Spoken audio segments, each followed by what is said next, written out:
Now sports with sports director Paul Gerke.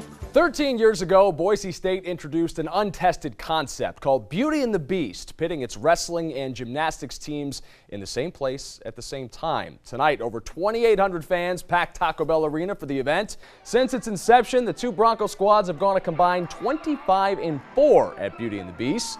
The gymnasts added another digit to the win column this evening, topping Southern Utah 196.725 to 195.75. The Broncos posting their 9th best score in school history. Things didn't go so well for the wrestlers, who fell to Arizona State 2018, despite wins from Hernandez, Castillo, Kuhn, Cook, and Jordan Martinez. True freshman Jordan Martinez, the last to take the mat tonight, has drawn high praise from Coach Greg Randall. He's been compared to the likes of Kirk Smith, Adam Hall, and Jason Chamberlain, all pillars in the pantheon of Boise State wrestling. Despite being just a few months removed from high school, Martinez is a leader on his team and is taking the NCAA by storm. He's just a young, confident kid that, that's growing up wrestling and he's used to winning. Entering today's meet against Arizona State, Jordan Martinez is 19-5 this season. He's 4-0 in duels and has knocked off 5 top 20 wrestlers. I don't really have any expectations coming in. I just took it week by week, and it seemed to be working out pretty well. Head coach Greg Randall didn't even know if Martinez would make the starting lineup until after the Cowboy Open in November. Now Martinez is the top-ranked freshman in the country in his weight class. Well, everything he's done surprised me. He's a pinner, and he's pinned quite a few kids this year and some really good kids.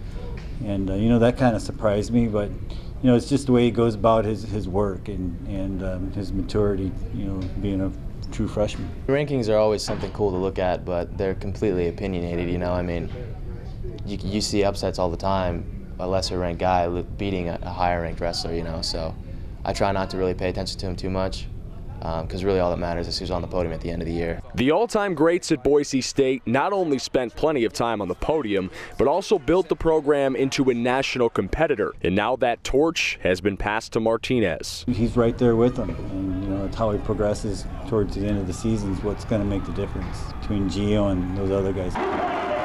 We definitely have some pretty big shoes to fill, but I think we're more than capable of going that far and being as good as we were in the past. In the state of Idaho, it's legal to hunt coyotes year-round. College of Idaho basketball coach Scott Garson knew that without having to contact the Fish and Game Commission, and it's not because he's an avid woodsman. The 4th-ranked Yotes have had a target on their back all season after winning the Cascade Conference and cracking the national tournament field last year. Southern Oregon was able to hit that target back on December 20th. After that defeat, Garson started growing a beard. Says he won't shave it until his team loses again. The Yotes hosting a whiteout tonight. Some guys taking it a little too seriously. The Raiders weren't messing around. They shot the lights out in the NAIA National Game of the Week. But the Yotes have got some shooters too. Joey Nebaker is one of them. He pours one out for his homies over there in Melba. Then Sidney Donaldson ignores the 8th commandment, stealing and going the distance for a lay-in. A little later, Demetrius Perkins calls in the SWAT team on the defensive end. That leads to another break. Josh Wilson can't finish at the cup, but Nebaker can. 19 points, 10 boards for him. The C of I starts to pour it on. Donaldson goes off glass for 3 more, and then the big fella, Joey Vaz, gets into the game. It's Vaz to la vista, baby. Garson can keep the beard for another day. The Yotes go on to win 80-72. As for the ladies, well, as you can see, I'm good at scaring them away no matter how old they are. The C of I women trailed the Raiders by 15 late in the second half, but they rallied in the final minutes. Hillary Ross lays one up and in. Then Alicia Hensey comes up with a steal and feeds Haley Burnham on the break. Mom, where's my protein? The bucket and the foul cuts the deficit to 10. Haley's Comet's only visible from Earth once every 75 years. Haley Burnham visible on the very next trip up the floor. Another and one. She scored a game-high 20, but the Yotes couldn't complete the comeback, falling 79-66. The Boise State basketball team taking its 3-game winning streak to Colorado Springs this weekend. The Broncos face the Air Force Academy tomorrow at noon. The Falcons are just 1-6 in the Mountain West, but boast one of the best shooting percentages in the country. And Boise State bench boss Leon Rice isn't sleeping on Air Force, literally. Their system's hard to play against, and it's in an odd time, and those darn cadets get up with the bugles in the morning and our guys are sleeping in, so we got to get them up as early and maybe do some marching in the morning to get them prepared for that one.